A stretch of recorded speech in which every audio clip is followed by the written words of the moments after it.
if you're looking to get into Smartsheets is kind of like an Excel file. It's kind of like Microsoft Forms. It's kind of like Power Automate. It's kind of like Monday.com. When you are looking to do a quick and easy power management tool while you get feedback from the field in your partnership and you want to validate who's doing what, where, and when, with summaries and dashboards and reports, this is a decent tool for all those things combined in one.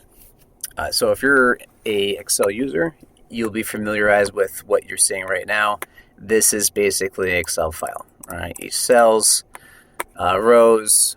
There's some specialty functions like chats, so you can hold conversations per row item. You can add photos with the paperclip.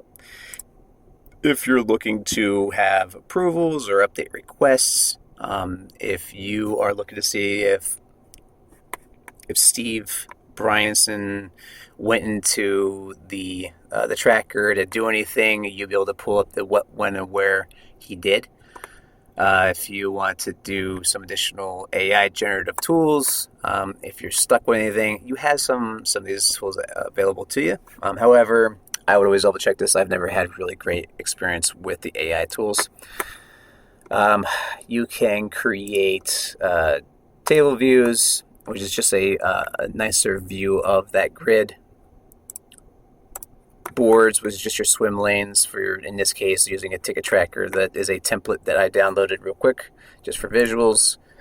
If you're doing a timeline, you can see all this. It'll automatically look at the dates that you have in the grid. Gantt charts does the full list of everything you might possibly need to run your week for your team. Shifts and changes. Card views, calendars. You can go back to see what's on your calendar for that day.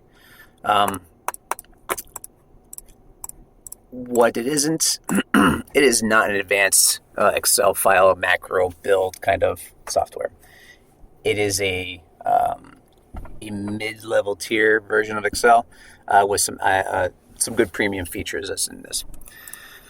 A couple key notes to know about Smartsheets is that per grid, you can only have 20,000 rows, and that is determined by how many columns of information you have. So the more columns that you have, filled with more cell details, the less rows you're going to be available to have. However, you can connect it with APIs such as Power Automate. You can use app scripts to get your data to GBQ. So as long as you're setting those kinds of things up, 20,000 rows should be more than enough. One of my current big builds has well over 1,000 people using this every day, every minute, and I have not had any issues with this kind of stuff. Like I said, it's pretty user-friendly. When it comes to tech support, I would say I have not ever had an issue where it wasn't resolved.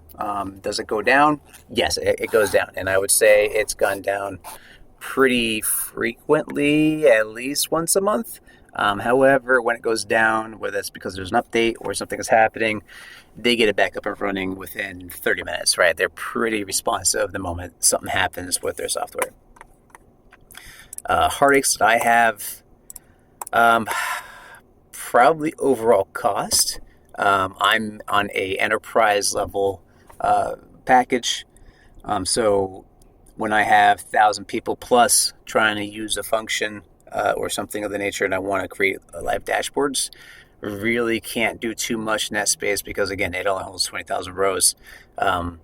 It would eat up that space quickly. So I usually get my data in, pushed out the GPQ, over and done with, right? So if you have any questions on Smartsheets, again, it's a little bit of everything. It's a light version of all those put together. Is it worth getting?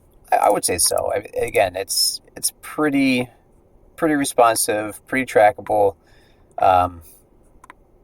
If I were to run my own business and try to pick something, whether it's Excel, Access Database, or any other software, I would definitely go to Smartsheet as a resource for some of my functions.